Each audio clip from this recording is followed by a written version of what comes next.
ಬಸವಣ್ಣ ಜಯತು ಜಗದ್ಗುರು ಬಸವಣ್ಣ ಜಯ ಗುರು ಬಸವಣ್ಣ ಜಯತು ಜಗದ್ಗುರು ಬಸವಣ್ಣ ಜಯ ಗುರು ಬಸವಣ್ಣ ಜಯತು ಜಗದ್ಗುರು ಬಸವಣ್ಣ ಜಂಗಮ ರೂಪನೆ ಬಸವಣ್ಣ ಜಗತೋದ್ಧಾರಕ ಬಸವಣ್ಣ ಜಂಗಮ ರೂಪನೆ ಬಸವಣ್ಣ ಜಗತೋದ್ಧಾರಕ ಬಸವಣ್ಣ ಜಯ ಗುರು ಬಸವಣ್ಣ ಜಯತು ಜಗದ್ಗುರು ಬಸವಣ್ಣ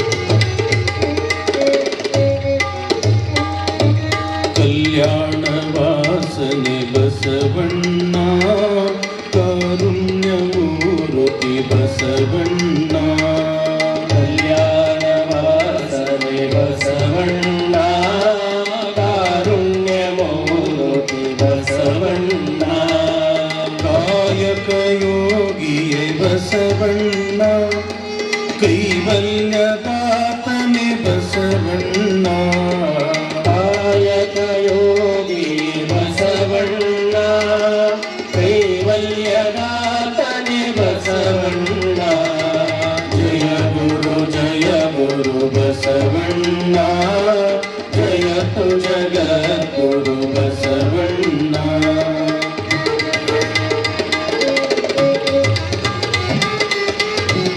ಜೋರಾಗಿ ಎಲ್ಲರೂ ಕೂಡ ತಾವೆಲ್ಲರೂ ಕೂಡ ಹೇಳಬೇಕು ಪೂಜೆ ಹೇಳಿದ ನಂತರದಲ್ಲಿ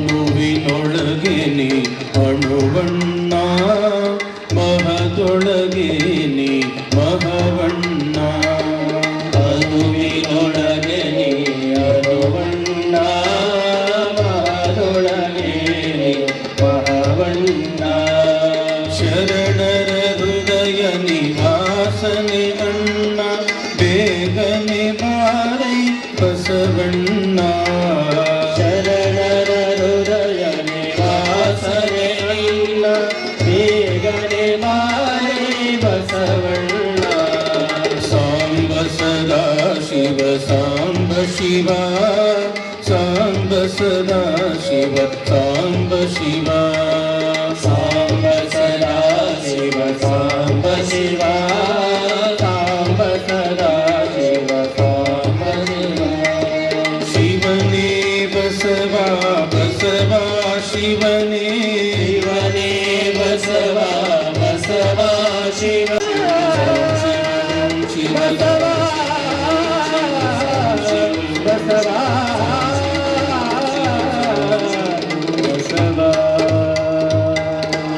ಜಯ ಮಂಗಲಂ ಜಯ ಪರಿವಾರ ಕೈವಾರ ನೋಡಯ್ಯ ನೆರೆಯದ ವಸ್ತು ನೆರೆವುದು ನೋಡಯ್ಯ ಪರಮ ನಿರಂಜನನ ಮರೆವ ಕಾಲಕ್ಕೆ ತುಂಬಿದ ಹರವಿಗೆ ಕಲ್ಲು ಕೊಂಬಂತೆ ಕೂಡಲ ಸಂಗಮ ದೇವ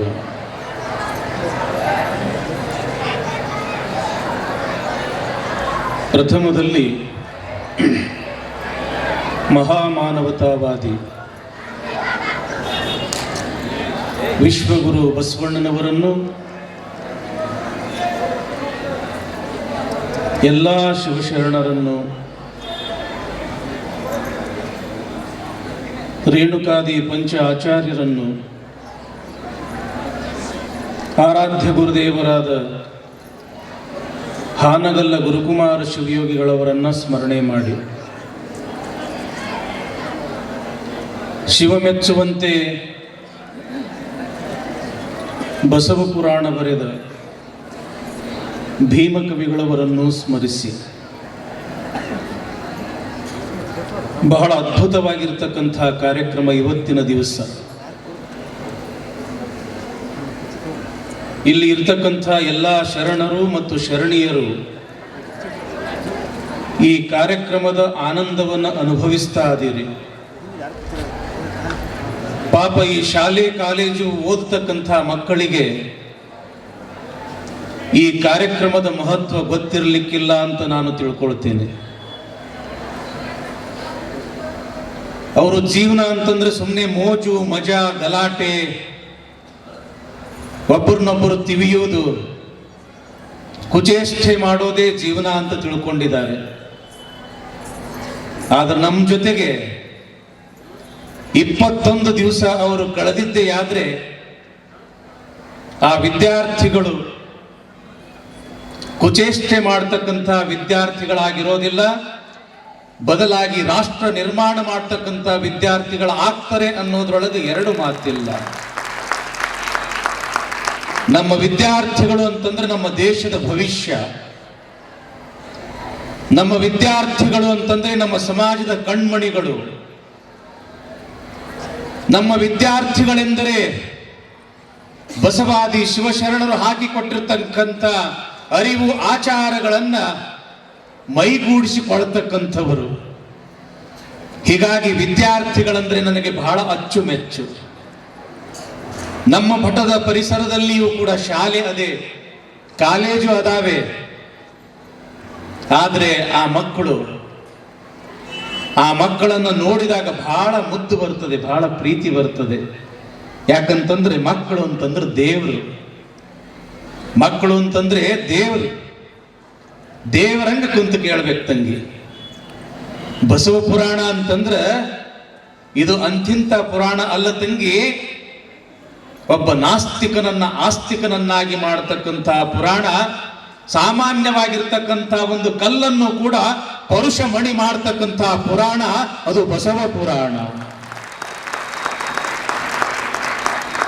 ಶರಣರ ನೆನೆದಾರ ಸರಗೀಯ ಇಟ್ಟಂಗ, ಹವಳ ಮಲ್ಲಿಗೆ ಮುಡಿದಂಗ, ಹವಳ ಮಲ್ಲಿಗೆ ಮುಡಿದಂಗ ಕಲ್ಯಾಣ, ಶರಣರ ನೆನೆಯೋ ಎಲೆ ಮನವೇ.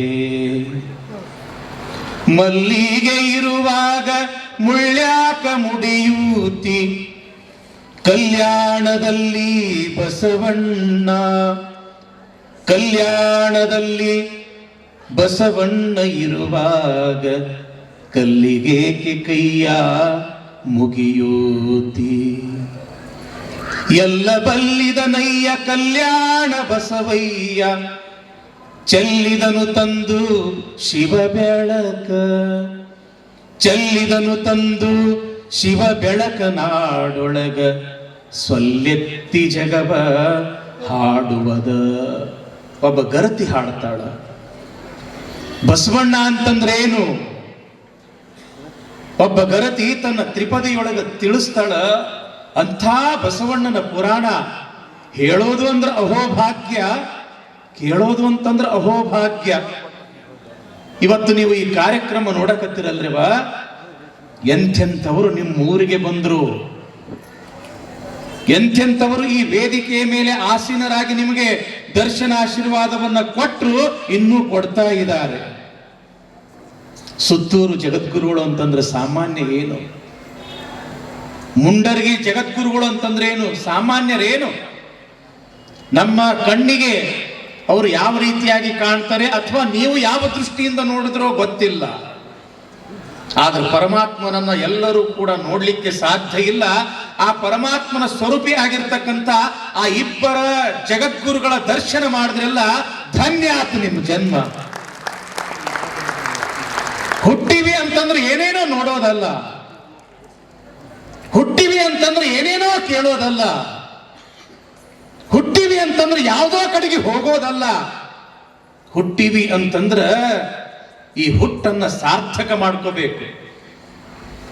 ಯಾವ ಪವಿತ್ರ ತಾಯಿಯ ಗರ್ಭ ನಮಗ ಜನ್ಮ ಕೊಟ್ಟಾದ, ಆ ಗರ್ಭ ತೃಪ್ತಿ ಆಗ್ಬೇಕಾಗಿತ್ತು ಅಂತಂದ್ರ ನಾವು ಚೆನ್ನಾಗಿರ್ಬೇಕ್ರಿಪ್ಪ, ನಮ್ಮ ನಡತೆ ಚೆನ್ನಾಗಿರ್ಬೇಕ್ರಿಪ್ಪ, ನಾವು ಒಬ್ಬ ಆದರ್ಶ ವ್ಯಕ್ತಿಯಾಗಿ ಬಾಳ್ಬೇಕ್ರಿಪ್ಪ. ರಾಜಗುರು ಪ್ರಭುರಾಜೇಂದ್ರ ಸ್ವಾಮಿಗಳು ಅಂತಂದ್ರೆ ಸಾಮಾನ್ಯರೇನು? ಏನವ್ರ ತಪಸ್ಸು, ಏನು ನಡೆ, ಏನು ನುಡಿ. ಸೊಲ್ಲಾಪುರ ಪಟ್ಟಣದೊಳಗ ತಾಯಿಯವರ ಮಠದೊಳಗ ವೀಣೆಯನ್ನ ನುಡಿಸ್ತಾ ನುಡಿಸ್ತಾ ಪ್ರಭುಲಿಂಗ ಲೀಲೆಯನ್ನ ಹೇಳಬೇಕಾದ್ರ ಸಾಕ್ಷಾತ್ ಸೊಲ್ಲಾಪುರದ ಸಿದ್ದರಾಮೇಶ್ವರರೇ ಪ್ರತ್ಯಕ್ಷರಾಗಿದ್ರು ಅಂತ ಸೊಲ್ಲಾಪುರದ ಜನ ಇಂದಿಗೂ ಕೂಡ ಹೆಸರು ತಗೊಳ್ತಾರ. ಅಂಥ ಗುರುವಿನ ಶಿಷ್ಯರು ನೀವೆಲ್ಲರೂ ಕೂಡ, ಅಂಥ ಗುರುವಿನ ಸದ್ಭಕ್ತರು ನೀವೆಲ್ಲರೂ ಕೂಡ. ಅಂಥ ಗುರು ಕಟ್ಟಿರ್ತಕ್ಕಂಥ ಸಂಗಮೇಶ್ವರ ಸಂಸ್ಥೆಯೊಳಗ ವಿದ್ಯೆಯನ್ನ ಕಲಿತು ಪಾವನರಾಗಿರ್ತಕ್ಕಂಥವರು ನೀವೆಲ್ಲರೂ ಕೂಡ. ಎಂಥ ದೊಡ್ಡ ಸಂಸ್ಥೆ, ಎಂಥ ಅದ್ಭುತ ಕೆಲಸ. ಒಬ್ಬರಲ್ಲ ಇಬ್ಬರಲ್ಲ, ಬಹುತೇಕ ನಮ್ಮ ಈ ಭಾಗದಲ್ಲಿಯೇ ಸುಮಾರು 70 ರಿಂದ 80,000 ವಿದ್ಯಾರ್ಥಿಗಳಿಗೆ ಜ್ಞಾನವನ್ನು ಕೊಟ್ಟಿರ್ತಕ್ಕಂಥ ಏಕೈಕ ಸಂಸ್ಥೆ ಅಂತಂದ್ರ ಅದು ನಿಮ್ಮ ಸಂಸ್ಥೆ, ಸಂಗಮೇಶ್ವರ ಸಂಸ್ಥೆ. ಸಣ್ಣ ಕೆಲಸ ಏನು ಒಬ್ಬ ಸ್ವಾಮಿ ಮಾಡತಕ್ಕಂಥದ್ದು. ಅಂಥವ್ರು ಹುಟ್ಟಿ 105, 106 ವರ್ಷ ಆತಲ್ಲ. ಅವರನ್ನು ಸ್ಮರಣೆ ಮಾಡ್ತಾ ಬಸವ ಪುರಾಣ ನಡಿಬೇಕು. ಅವರ ಸ್ಮರಣೆ ಮಾಡ್ತಾ ಆ ಸಂಘದ ಹಬ್ಬ ಆಚರಣೆ ಮಾಡಬೇಕು. ಅವರ ಸ್ಮರಣೆ ಮಾಡ್ತಾ ಅಕ್ಕನ ಬಳಗದ ಒಂದು ಹಬ್ಬ ಆಚರಣೆ ಮಾಡಬೇಕು. ಕಲ್ಯಾಣ ಮಂಟಪದ ಉದ್ಘಾಟನೆ ಆಗಬೇಕು. ಇಂಥ ಕಾರ್ಯಕ್ರಮಕ್ಕೆ ನೋಡ್ರಿ ಯಾರ್ಯಾರು ಬಂದ. ಅಲ್ಲಿ ಬೆಟ್ಟದಪುರ ಅಜ್ಜಾರು ಅಂತ ಕುಂತಾರ. ಎಲ್ಲಿ ಗೊತ್ತದೇನು? ಪಿರಿಯಾಪಟ್ಟಣ, ಮೈಸೂರು. ಅಲ್ಲಿ ಕನ್ನಡ ಮಠ ಅಂತಂದ್ರೆ ಪ್ರಸಿದ್ಧ. ಆ ಭಾಗದೊಳಗೆ ಒಂದಲ್ಲ ಎರಡಲ್ಲ ಅನೇಕ ಶಿಕ್ಷಣ ಸಂಸ್ಥೆಗಳನ್ನು ಕಟ್ಟಿ ಲಕ್ಷಾಂತರ ಮಕ್ಕಳಿಗೆ ವಿದ್ಯೆಯನ್ನು ಕೊಡ್ತಾ ಇರ್ತಕ್ಕಂತಹ ಪೂಜ್ಯರವರು.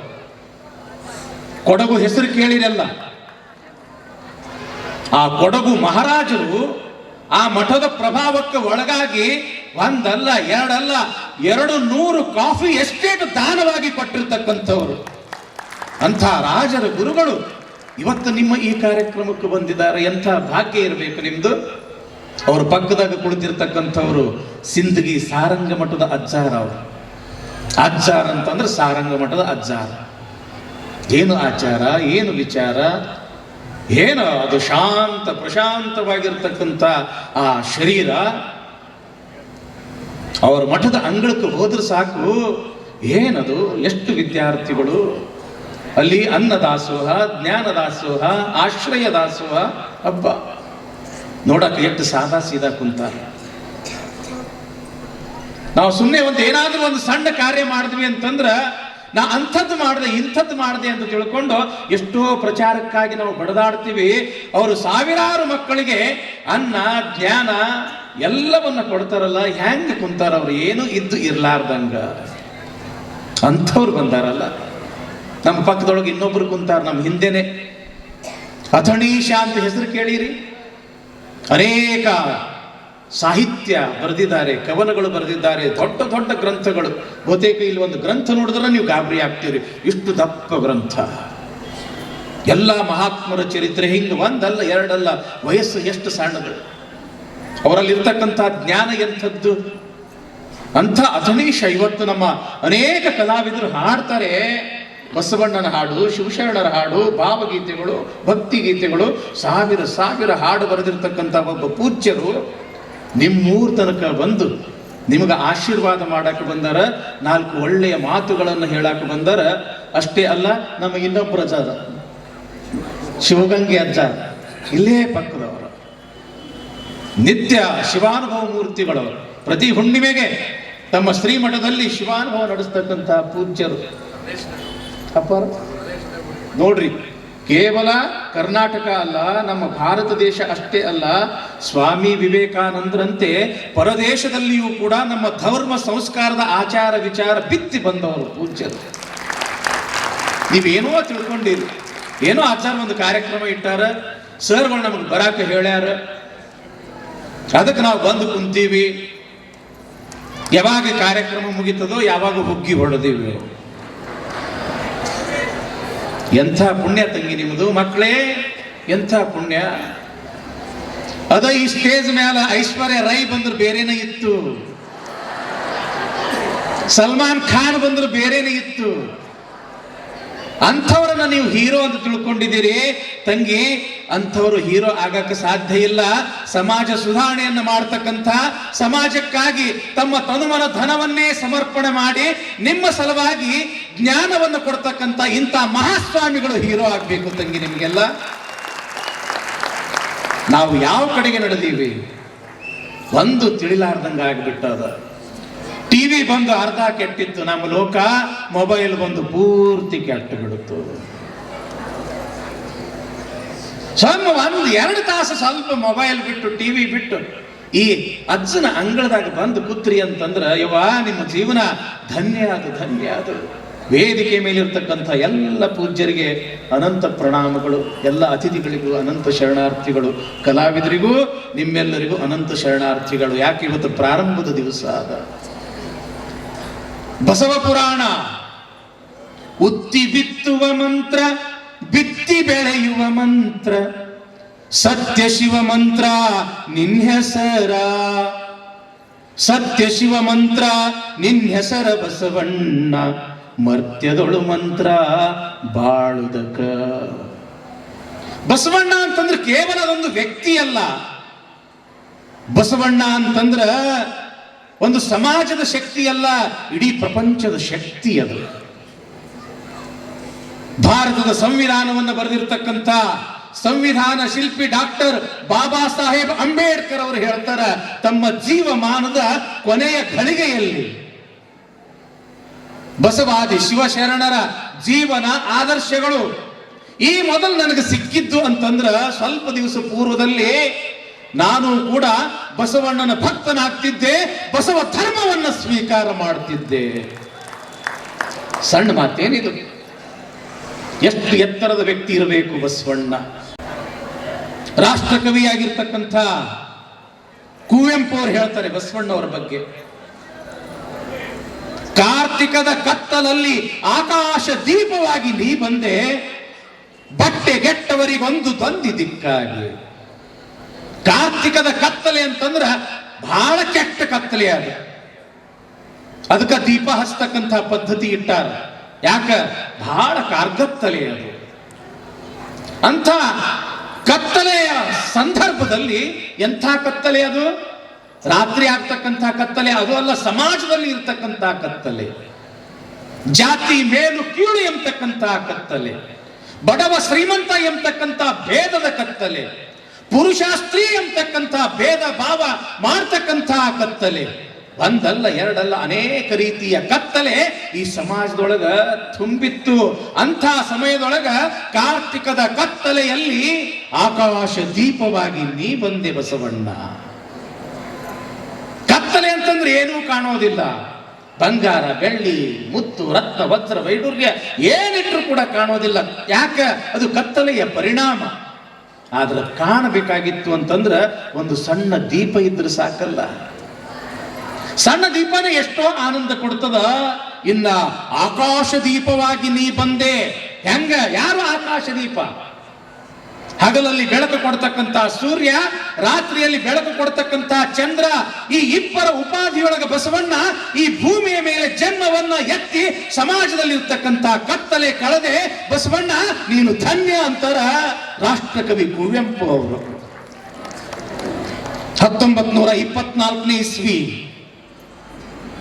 ಬೆಳಗಾವಿಯಲ್ಲಿ ಕಾಂಗ್ರೆಸ್ ಅಧಿವೇಶನ.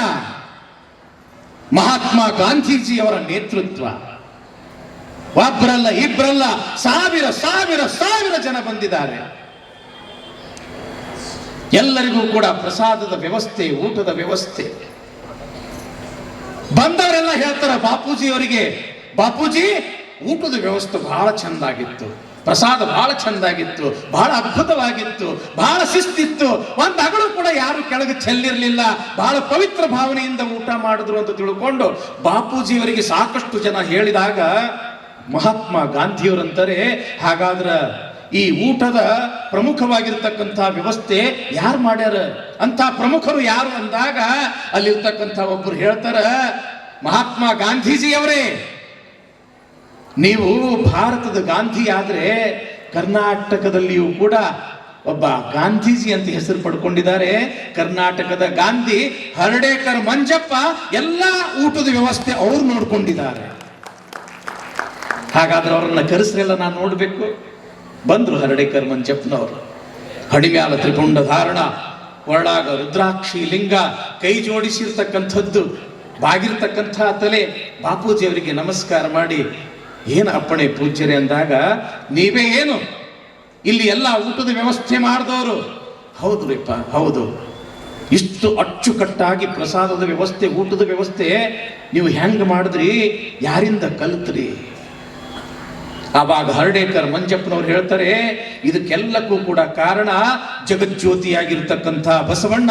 ಆತ ಹಾಕಿಕೊಟ್ಟಿರ್ತಕ್ಕಂಥ ದಾಸೋಹದ ಮುನ್ನುಡಿ, ಅದನ್ನ ನಾನು ಆಚರಣೆಯೊಳಗೆ ತಂದೀನಿ. ಯಾರೂರು? ಮಹಾತ್ಮ ಬಸವೇಶ್ವರ. ಆವಾಗ ಹರ್ಡೇಕರ್ ಮಂಜಪ್ಪನವರು ಮಹಾತ್ಮ ಬಸವೇಶ್ವರ ಬಗ್ಗೆ ಒಂದು 4 ನುಡಿಗಳನ್ನ ಹೇಳಿದಾಗ ಮಹಾತ್ಮ ಗಾಂಧೀಜಿಯವರಂತಾರೆ, ಎಂಥ ಮಹಾತ್ಮರು ಮಹಾತ್ಮ ಬಸವೇಶ್ವರರು.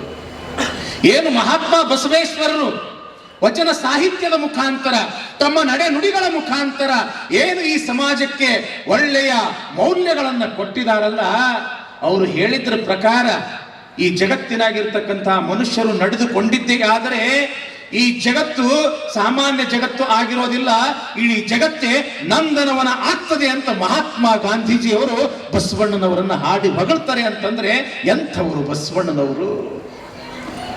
ಬಸವ ನಿಮ್ಮಯ ಮಹಿಮೆ ಉಸುರಳೆನ್ನಳವಲ್ಲ, ಪಶುಪತಿಯು ತಾಬಲ್ಲ ಬಸವಲಿಂಗ.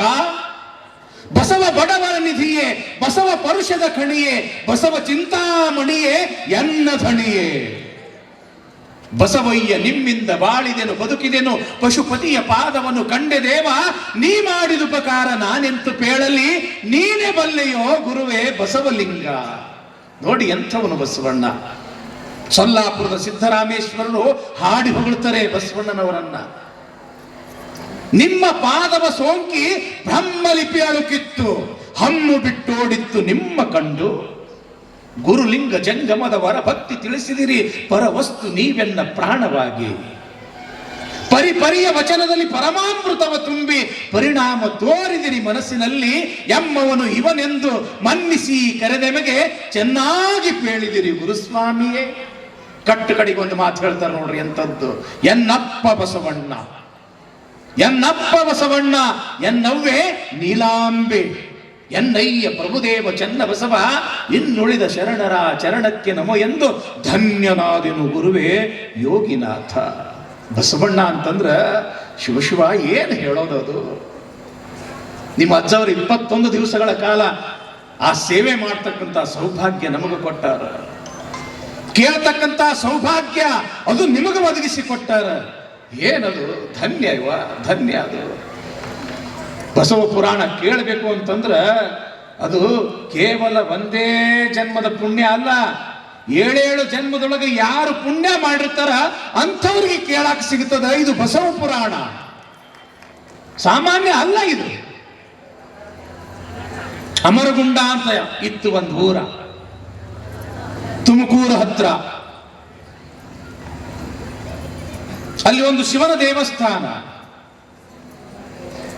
ಅಲ್ಲಿ ಬಲ್ಲನಾರ್ಯರು ಎಂಬತಕ್ಕಂಥವರು ಒಬ್ಬ ಮಹಾನುಭಾವಿಗಳು. ಅದೇನು ಸಾವಿರಾರು ವರ್ಷಗಳ ಹಿಂದಿನ ಕಥೆ ಅಲ್ಲ, ಸೊನ್ನೆ ಒಂದು 120, 130 ವರ್ಷಗಳ ಹಿಂದಿನ ಕಥೆ ಆಗಿ ಹೋಗಿರ್ತಕ್ಕಂಥ ಘಟನೆ. ಆ ದೇವಸ್ಥಾನದಲ್ಲಿ ಬಸವ ಪುರಾಣ ಹಚ್ಚಿರ್ತಾರೆ. ಯಾವ ದಿವಸ ಪ್ರಾರಂಭ ಆತು? 2 ಗುಬ್ಬಿಗಳು ಬಸವ ಪುರಾಣ ಇನ್ನೇನು ಪ್ರಾರಂಭ ಆಕೈತಿ ಅನ್ನೋದಕ್ಕೆ ಆ ದೇವಸ್ಥಾನದ ಹಿಂಗ ಪುರಾಣಿಕರು ಇಲ್ಲಿ ಕುಂತು ಹೇಳಬೇಕು. ಎಡಕ್ಕೊಂದು ಬಲಕ್ಕೊಂದು ಕಲ್ಲಿನ ಕಂಬ, ಆ ಕಂಬದ ಮೇಲೆ 2 ಗುಬ್ಬಿಗಳು ಬಂದು ಬಸವ ಪುರಾಣ ಕೇಳಬೇಕು. ದಿವಸ ಅಲ್ಲ, 2 ದಿವಸ ಅಲ್ಲ, 3 ತಿಂಗಳ ಬಸವ ಪುರಾಣ ನಡೀತು. ಪ್ರಾರಂಭ ಆಗೋದಕ್ಕೆ ಬರ್ತಿದ್ದು, ಮಂಗಲ ಹಾಡದ ಕೂಡಲೇ ಹಾರಿ ಹೋಗ್ತಿದ್ದು. ದಿವಸ ಅಲ್ಲ, 2 ದಿವಸ ಅಲ್ಲ, 3 ತಿಂಗಳ. ಯಾವಾಗ 3 ತಿಂಗಳ ಬಸವ ಪುರಾಣದ ಮಹಾಮಂಗಲ ಆತು, 3ನೇ ತಿಂಗಳ ಕೊನೆಯ ದಿವಸ ಆ ಗುಬ್ಬಿಗಳು ಬಸವ ಪುರಾಣ ಕೇಳಿ ನಮ್ಮ ಜನ್ಮ ಪವಿತ್ರ ಆತು ಅಂತ ತಿಳ್ಕೊಂಡು ಇತ್ತಾಗ ಬಸವ ಪುರಾಣ ಮಂಗಲ ಆಗುವುದಕ್ಕೆ ಅವ ಎರಡು ಗುಬ್ಬಿಗಳ ಪ್ರಾಣ ಹೋತು ಅಂತ ಅದನ್ನ ಕಣ್ಣಾರೆ ಕಂಡಿರ್ತಕ್ಕಂಥ ಆ ಅಮರಗುಂಡದ ಜನ ಬಸವ ಪುರಾಣ ಕೇಳುವುದರೊಳಗೆ ಎಷ್ಟೊಂದು ದೊಡ್ಡದಾಗಿರ್ತಕ್ಕಂಥ ಶಕ್ತಿಯಾದ ಸಾಮಾನ್ಯ ಪಕ್ಷಿಗಳು ಕೂಡ ಪುರಾಣ ಕೇಳ್ತವ ಅಂತ ತಿಳ್ಕೊಂಡು ಅಮರಗುಂಡ ಎಂಬತಕ್ಕಂಥ ನಾಮವನ್ನೇ ಬದಲಿಸಿ ಅದಕ್ಕೆ ಗುಬ್ಬಿ ಅಂತ ಹೆಸರಿಟ್ಟಿದ್ದು ಇಂದಿನ ಇತಿಹಾಸ. ಇಂದಿಗೂ ಕೂಡ ಆ ಊರಿಗೆ ನಾವು ಗುಬ್ಬಿ ಅಂತಾನೇ ಕರಿತೀವಿ. ಅಷ್ಟೇ ಯಾಕೆ, ಇಲ್ಲೇ ಶಿವಯೋಗ ಮಂದಿರ 2011-12ರಲ್ಲಿ ಶಿವಯೋಗ ಮಂದಿರದ ಶತಮಾನೋತ್ಸವ ಆಯ್ತು. ಇಲ್ಲೇ ನಂದವಾಡ್ಗಿ, ನೀವು ಕೇಳಿರಲ್ಲ ಹೆಸರು, ನಂದವಾಡ್ಗಿ ಪೂಜ್ಯರು ಬಸವ ಪುರಾಣ ಪ್ರಾರಂಭ ಮಾಡಿದ್ರು. ಅವರು ಪ್ರಾರಂಭ ಮಾಡೋದಕ್ಕೆ ಒಂದು ಆಕಳು ಸೀದಾ ಬರ್ತಿತ್ತು, ಅಜ್ಜಾರ ಮುಂದೆ ಕುಂಡಿರ್ತಿತ್ತು, ಬಸವ ಪುರಾಣ ಕೇಳುತ್ತಿತ್ತು. ಮಂಗಲ ಆದ ಕೂಡ್ಲೇನೆ ಹಂಗ ಹೋಗ್ಬಿಡ್ತಿತ್ತು. ಯಾಕೆ ಈ ಮಾತುಗಳನ್ನು ಹೇಳಕತ್ತೀನಿ ಅಂತಂದ್ರೆ ಬಸವ ಪುರಾಣ ಅದರ ಮಹತ್ವ. ಆಂಧ್ರ ಪ್ರದೇಶದ ಆದೋನಿ ಅಂತ ಕೇಳಿರಲ್ಲ ಹೆಸರು, ಅಲ್ಲಿ ಹಾಲ್ವಿ ಅಂತ ಬರ್ತದೆ. ಹಿಂದಿನ ಮಹಾಂತ ಮಹಾಶಿವಯೋಗಿಗಳು ಬಸವ ಪುರಾಣ ನಡೆಸಿದ್ರೆ ಈ ನಾಡೇ ಎಲ್ಲ ಕಲ್ಯಾಣ ಆಗ್ತದ ಅನ್ನೋ ದೃಷ್ಟಿಯಿಂದ 1 ದಿವಸ ಅಲ್ಲ, 2 ದಿವಸ ಅಲ್ಲ, 3 ವರ್ಷದ ಮೇಲೆ 6 ತಿಂಗಳ ನಿರಂತರ ಬಸವ ಪುರಾಣ ಹಚ್ತಾರ. ನಿತ್ಯವೂ ಕೂಡ 1,96,000 ಮಂದಿಗೆ ಅಂದಿನ ಕಾಲದೊಳಗ ಪ್ರಸಾದ ಮಾಡಿಸ್ತಾರ. ಒಂದು ದಿವಸ ಪ್ರಸಾದಕ್ಕ ತುಪ್ಪ ಕಡಿಮೆ ಬಿದ್ದಿರುತ್ತದೆ. ಯಪ್ಪ ಜಂಗಮರ ಪಂಕ್ತಿ ಕೂತದ, ತುಪ್ಪ ಕಡಿಮೆ ಬಿದ್ದದ, ಹ್ಯಾಂಗ್ರಿ ಅಪ್ಪ, ಮತ್ ಒಬ್ರಿಗೊಂದು ಹ್ಯಾಂಗ್ ಮಾಡುದು, ತುಪ್ಪ ಬೇಕಲ್ಲ ಅಂದಾಗ ಮಠದ ಎದುರುಗಡೆನೆ ಬಾವಿ ಅದ. ಇಂದಿಗೂ ಕೂಡ ಅದಕ್ಕೆ ತುಪ್ಪದ ಬಾವಿ ಅಂತಾನೆ ಕರೀತಾರ. ಹೌದ್ರಿಪ್ಪ, ಜಂಗಮರಿಗೆ ತುಪ್ಪ ಕಡಿಮೆ ಬಿದ್ದದ, ಹೋಗ್ರಿ ಆ ಬಾವಿಯಲ್ಲಿ ಇರ್ತಕ್ಕಂಥ ಗಂಗೆಯನ್ನ ನಮಸ್ಕಾರ ಮಾಡಿ ಅದೇ ನೀರನ್ನು ತಂದು ಆ ಜಂಗಮರಿಗೆ ನೀಡ ಅಂದಾಗ ಅವ್ರು ಹಾಗೆ ಮಾಡ್ತಾರ. ತರು ತನಕ ನೀರ ಇತ್ತು, ಯಾವಾಗ ಜಂಗಮರ ಆ ತಟ್ಟೆಯಲ್ಲಿ ಬೀಳ್ತಕ್ಕಂತ ಸಮಯದೊಳಗ ಆ ನೀರು ಹೋಗಿ ತುಪ್ಪ ಆಗ್ತದ. ಇಂದಿಗೂ ಕೂಡ ಆ ಬಾವಿಗೆ ತುಪ್ಪದ ಬಾವಿ. ಬಹುತೇಕ ಸವದತ್ತಿಯ ಬಸವ ಪುರಾಣ ಅಂತಂದ್ರ ಅದೊಂದು ಐತಿಹಾಸಿಕ ಬಸವ ಪುರಾಣ. ಏನು ಹಾನಗಲ್ಲು ಕುಮಾರ ಶಿವಯೋಗಿಗಳು ಅಖಿಲ ಭಾರತ ವೀರಶೈವ ಶ್ರೀಮದ್ ವೀರಶೈವ ಮಹಾಸಭೆಯನ್ನ ಸ್ಥಾಪನೆ ಮಾಡಬೇಕು ಅನ್ನೋ ಸಂಕಲ್ಪಕ್ಕೆ ಪ್ರೇರಣೆ ಆಗಿದ್ದೆ ಬಸವ ಪುರಾಣ, ಸವದತ್ತಿಯ ಬಸವ ಪುರಾಣ. ಜಂಗಮರ ಪಂಕ್ತಿ ಪ್ರಸಾದಕ್ಕೆ ಕುಂತದ, ಏನು ಮೋಡ ಕಾರ್ಮೋಡ ಬಂದು ಬಿಡ್ತು. ಕುಂತಿರ್ತಕ್ಕಂತಹ ಜಂಗಮರಿಗೆ ಮೇಲೆ ಆಶ್ರಯ ಇಲ್ಲ. ಪಾಪ ಪ್ರಸಾದ ಮಾಡಕತ್ತಾರ, ಎಲ್ಲ ವ್ಯವಸ್ಥೆ ಕೆಡ್ತದ ಅಂತ ತಿಳ್ಕೊಂಡು ಯಾರೋ ಓಡ್ಕೊಂತ ಬಂದು ಅಥಣಿಯ ಮುರುಘೇಂದ್ರ ಶಿವಯೋಗಿಗಳಿಗೆ ಹೇಳಿದಾಗ, ಯಪ್ಪ ಜಂಗಮರ ಪ್ರಸಾದಕ್ಕೆ ಕುಂತಾರ, ಇನ್ನು ಅವ್ರ ಪ್ರಸಾದಕ್ಕೆ ಭಂಗ ಬರ್ತದಲ್ಲ ಅಂತ ತಿಳ್ಕೊಂಡು ಹೊರಗಡೆ ಓಡೋಡಿ ಬಂದು ಇನ್ನೇನು ಮಳೆ ಸುರಿತಾ ಇರಬೇಕು ಅನ್ನುವಷ್ಟರಲ್ಲಿ ಆ ಆಕಾಶಕ್ಕೆ ಕೈ ಮಾಡ್ತಾರಂತ, ಮೋಡಗಳಿಗೆ ಕೈ ಮಾಡ್ತಾರಂತ. ಮೇಘರಾಜ, ಬಸವ ಪುರಾಣ ಜಂಗಮ ತೃಪ್ತಿ, ಇಲ್ಲಿ ಮಳೆ ಬರಬಾರದು ಅಂದಾಗ ಎಷ್ಟು ಜಂಗಮರ ಪಂಕ್ತಿ ಕೂತಿತ್ತು, ಅಲ್ಲಿ ಮಳೆ ಬರುವುದಿಲ್ಲ, ಸುತ್ತೆಲ್ಲ ಮಳೆ ಬರ್ತದ. ಕಾರಣ ಬಸವ ಪುರಾಣದ ಮಹತ್ವ. ಹಿಂಗ ಒಂದಲ್ಲ ಎರಡಲ್ಲ ಅನೇಕ ಉದಾಹರಣೆಗಳನ್ನ ಹೇಳಬಹುದು. ಈ ಮಾತನ್ನ ಈ ಸಂದರ್ಭದಲ್ಲಿ ಯಾಕೆ ಹೇಳಕತ್ತೀನಿ ಅಂತಂದ್ರ ಅಮ್ಮಿನಗಡದ ಪುಣ್ಯ ಕೂಡಿ ಬಂದಾದ. ಬಸವ ಪುರಾಣ ಕೇಳ್ತಕ್ಕಂತ ಸೌಭಾಗ್ಯ ತಾಯಿ ನಿಮ್ಮೆಲ್ಲರಿಗೂ ಕೂಡ ಬಂದಾದ. ಬಹಳ ದೊಡ್ಡ ಪುಣ್ಯ, ಇದಕ್ಕಿಂತ ದೊಡ್ಡ ಪುಣ್ಯ ಮತ್ತೊಂದೇನು ಇಲ್ಲ. ಕಿರಾಣಿ ಅಂಗಡಿಗೆ ಯಾರು ಹೋಗ್ತಾರೆಪ್ಪ? ಕಿರಾಣಿ ವಸ್ತು ಬೇಕಾದವರು. ಬಟ್ಟೆ ಅಂಗಡಿಗೆ ಬಟ್ಟೆ ಬೇಕಾದವರು, ಹೌದಲ್ಲ? ಹಾಗಾದ್ರೆ ಬಂಗಾರ ಅಂಗಡಿಗೆ ಯಾರು ಹೋಗ್ತಾರ? ಬಂಗಾರ ತಗೊಳ್ಳು ಯೋಗ್ಯತೆ ಇದ್ದವರು ಮಾತ್ರ ಬಂಗಾರ ಅಂಗಡಿಗೆ ಹೆಂಗ ಹೋಗ್ತಾರೋ ಹಂಗ ಬಸವ ಪುರಾಣ ಕೇಳುವ ಯೋಗ್ಯತೆ ಇದ್ದವ್ರು ಮಾತ್ರ ಈ ಅಂಗಳಕ್ಕೆ ಬರ್ತಾರೆ. ಇದು ತಿಳ್ಕೊಳ್ರಿ. ನೀವು ಬಂದು ಕುಂತೀರಿ ಅಂತಂದ್ರೆ ನೀವು ಯೋಗ್ಯರು. ಹೊತ್ತು ಹೋಗದೆ ಪುಂಡರಾಲಿಪ ಮತ್ತ ಮತಿಗಳ ಗೋಷ್ಠಿಯಲ್ಲಿದು. ಸುಮ್ಮನೆ ಏನೋ ಟೈಮ್ ಪಾಸ್ ಮಾಡಬೇಕು. ಪುರಾಣ ಮುಗಿದ ಕೂಡ ಏನೋ ಒಂದು ಪ್ರಸಾದ ವ್ಯವಸ್ಥೆ ಮಾಡ್ಯಾರ ಅಜ್ಜಾರು, ಪ್ರಸಾದ ತಗೊಂಡು ಹೋದ್ರಾತು ಅಂತ ತಿಳ್ಕೊಂಡು ಸುಮ್ಮನೆ ಟೈಮ್ ಪಾಸಿಗೆ ಕೇಳ್ತಕ್ಕಂಥದ್ದಲ್ಲ ಇದು ಬಸವ ಪುರಾಣ. ಬಸವ ಪುರಾಣ ಅಂತಂದ್ರೆ ಕಾಯಕ, ಬಸವ ಪುರಾಣ ಅಂತಂದ್ರೆ ದಾಸೋಹ, ಬಸವ ಪುರಾಣ ಅಂತಂದ್ರೆ ಸಮಾನತೆ, ಬಸವ ಪುರಾಣ ಅಂತಂದ್ರೆ ಶಿವಾನುಭವ, ಬಸವ ಪುರಾಣ ಅಂತಂದ್ರೆ ಒಂದಲ್ಲ ಎರಡಲ್ಲ ಸಾವಿರಾರು ಮಾನವೀಯ ಮೌಲ್ಯಗಳು. ಬಸವ ಪುರಾಣ ಅಂತಂದ್ರೆ ಯಾವುದೇ ಜಾತಿ ಭೇದ ಭಾವ ಮಾಡದೆ ಎಲ್ಲ ಜಾತಿಯವರು ಕೂಡ ಸ್ವತಃ ಪರಮಾತ್ಮನಾಗಲು ಯೋಗ್ಯ ಅನ್ನೋ ಸಂದೇಶ ಕೊಡ್ತಕ್ಕಂಥದ್ದು ಇದು ಬಸವ ಪುರಾಣ. ಅಂಥ ಬಸವ ಪುರಾಣ ಕೇಳಕ್ ಬಂದಿರಿ ಅಂತಂದ್ರೆ ನೀವು ಬಹಳ ಪುಣ್ಯವಂತರು. ಇವತ್ತು ಪ್ರಾರಂಭ ಎಲ್ಲ ಜಗದ್ಗುರುಗಳು ಬಂದು ಆಶೀರ್ವಾದ ಮಾಡಿ ಹೋದ್ರು, ಈ ಬಸವ ಪುರಾಣ ಚಲೋ ಆಗ್ಲಿ. ಯಾರ್ಯಾರು ಕೇಳ್ತಾರ ಅವ್ರ ಮನಸ್ಸಿನೊಳಗೆ ಏನೇನು ಸಂಕಲ್ಪ ಅದವ ಅವೆಲ್ಲವೂ ಕೂಡ ಈಡೇರ್ಲಿ. ಇನ್ನೊಂದು ವಿಶೇಷ ಅಂತಂದ್ರ ಯಾವ ಭಾಗದಲ್ಲಿ ಯಾವ ಸ್ಥಾನದಲ್ಲಿ ಬಸವ ಪುರಾಣ ನಡೀತದ ಆ ಭಾಗಕ್ಕ ಬರಗಾಲ ಅನ್ನೋದೇ ಬರೋದಿಲ್ಲ. ಇದು ಬಸವ ಪುರಾಣದ ಮಹತ್ವ. ಇದು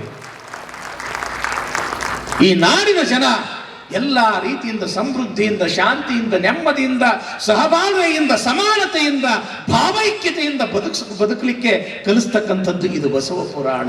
ಅಂಥ ಬಸವ ಪುರಾಣ ಇವತ್ತು ಪ್ರಾರಂಭ ಆತು. ಇವತ್ತು ಪ್ರಾರಂಭದ ದಿವಸ ಹೆಚ್ಚಿಗೆ ಏನು ಹೇಳ್ದೇನೆ, ಯಾಕೆ ನಮ್ಮ ಅಥಣಿ ಅಜ್ಜಾರು ಬಂದಾರ, ಶಿವಗಂಗೆ ಅಜ್ಜಾರು ಬಂದಾರ, ಬೆಟ್ಟದಪುರ ಅಜ್ಜಾರು ಬಂದಾರ, ಅನೇಕ ಜನ ಪೂಜ್ಯರು ಬಂದಾರ. ಅವರೆಲ್ಲರೂ ಕೂಡ ನಿಮ್ಮ ಜೊತೆಗೆ ಒಂದು 15-20 ನಿಮಿಷಗಳ ಕಾಲ ಅಮೂಲ್ಯವಾಗಿರ್ತಕ್ಕಂಥ ಉಪದೇಶ ನೀಡ್ತಾರೆ. ಅಂತ ಉಪದೇಶವನ್ನು ತಾವೆಲ್ಲರೂ ಕೂಡ ಕೇಳಬೇಕು ಅಂತ ತಿಳ್ಕೊಂಡು ಹೇಳ್ತಾ, ಇವತ್ತು ಈ ಬಸವ ಪುರಾಣ ಯಾರು ಬರೆದಿದ್ದಾರೆ ಅಂತಂದ್ರೆ ಭೀಮ ಕವಿಗಳು ಬರೆದಿದ್ದಾರೆ. ನಮ್ಮ ಯಲ್ಲಪ್ಪ ಇವರು ಸಣ್ಣ ಕಲಾವಿದರಲ್ಲ, ಇವರನ್ನು ನೀವು ಟಿವಿಯೊಳಗೆ ನೋಡಿರ್ಬಹುದು, ಆಕಾಶವಾಣಿಯೊಳಗೆ ನೋಡಿರ್ಬಹುದು. ಬಹಳ ದೊಡ್ಡ ಕಲಾವಿದರು ಅವರು. ಸರಿಗಮಪದೊಳಗೆ ಏನು ಮಕ್ಕಳು ಅಲ್ಲಿ ಹಾಡಕ್ಕೆ ಹೋಗ್ತಾರಲ್ಲ, ಅಂಥ ಮಕ್ಕಳಿಗೆ ಟ್ರೈನಿಂಗ್ ಕೊಡ್ತಕ್ಕಂಥವ್ರು ಇವರು. ಅಂಥವ್ರು ಅರ್ಧ ಗಂಟೆ ಇಲ್ಲಿ ಸಂಗೀತ ಕಾರ್ಯಕ್ರಮ ನಡೆಸ್ತಾರೆ. 6:30 7 ಗಂಟೆಗೆ ಸರಿಯಾಗಿ ಪುರಾಣ ಶುರು ಆಯ್ತು ಅಂತಂದ್ರೆ 8 ಅಥವಾ 8:15 ಪುರಾಣ ಮಂಗಲಾಗ್ತದ. 8:15 ಒಳಗಾಗಿ ಈ ಕಾರ್ಯಕ್ರಮ ಮುಗಿತದ. 8:15 ಮಹಾಪ್ರಸಾದ ಶುರು. ನೋಡ್ರಿ, ಮಹಾಪ್ರಸಾದ ಅಂತಂದ್ರೆ ನನಗೆ ನೆನಪಿಗೆ ಬಂತು, ಇಲ್ಲೇ ಪಕ್ಕದೊಳಗೆ ನಮ್ಮ ರಕ್ಕಸಗಿ ಅಂತ ಒಂದು ಹಳ್ಳಿ ಅದ, ಗೊತ್ತೈತೇನ್ರಿ? ಯಾವಾಗ ನಾವು ಇಲ್ಲಿ ಬಸವ ಪುರಾಣ ಪ್ರಾರಂಭ ಮಾಡ್ತೀವಿ, ಅಲ್ಲಿ ದಾಸೋಹಾದ ಮಾಡಬೇಕು ಅಂತ ತಿಳ್ಕೊಂಡು ನಮ್ಮ ಇಲ್ಲಿ ಒಪ್ಪತ್ತೆಪ್ಪವ್ರ ಅಜ್ಜಾರ ಬಂದಾರ. ನಮ್ಮ ಗುಳೇದ ಗುಡದ ಒಪ್ಪತ್ತೇಶ್ವರ ಅಜ್ಜಾರ. ಬಸವ ಪುರಾಣ ಯಶಸ್ವಿ ಆಗ್ಬೇಕಾಗಿತ್ತು ಅಂತಂದ್ರ, ಈ ಬಸವ ಪುರಾಣ ನಾಡಿಗೆ ಈ ಸಂದೇಶ ಮುಟ್ಟಬೇಕಾಗಿತ್ತು ಅಂತಂದ್ರ ಹಳ್ಳಿಗಳಲ್ಲಿ ಧರ್ಮ ಜಾಗೃತಿ ಆಗ್ಬೇಕು.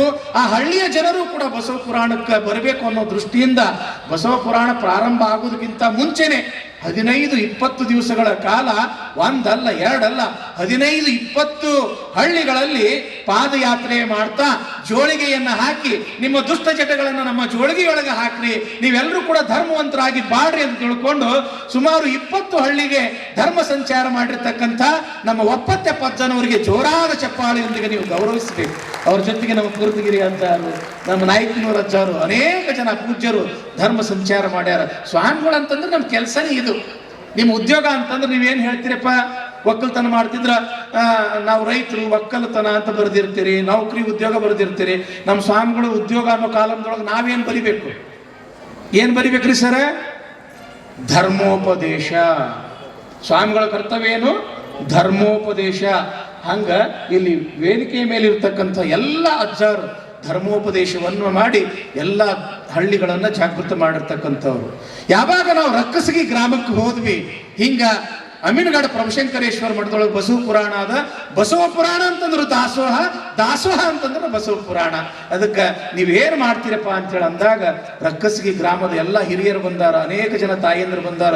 ಯಪ್ಪ, ಮೊದಲನೇ ದಿವಸ ಏನು ಪ್ರಾರಂಭ ಆಗ್ತದ, ಆ ಪ್ರಾರಂಭದ ದಿವಸದ ದಾಸೋಹ ಸೇವಾ ನಾವೇ ಮಾಡ್ತೀವಿ ಅಂತ ತಿಳ್ಕೊಂಡು ಕ್ವಿಂಟಲ್ ಗಟ್ಟಲೆ ಅನೇಕ ದವಸ ಧಾನ್ಯಗಳನ್ನು ತಂದಾರ, ಅನೇಕ ರೀತಿಯಲ್ಲಿ ಅವರು ಕಾಣಿಕೆ ತಂದಾರ.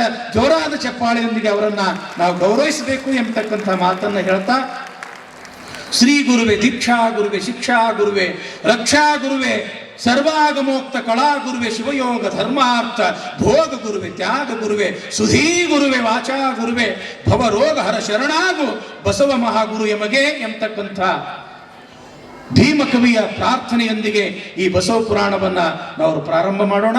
ನಾಳೆ ಸರಿಯಾಗಿ 6:30 ಗಂಟೆಗೆ ನಾವು ನೀವು ಸೇರೋಣ. 6:30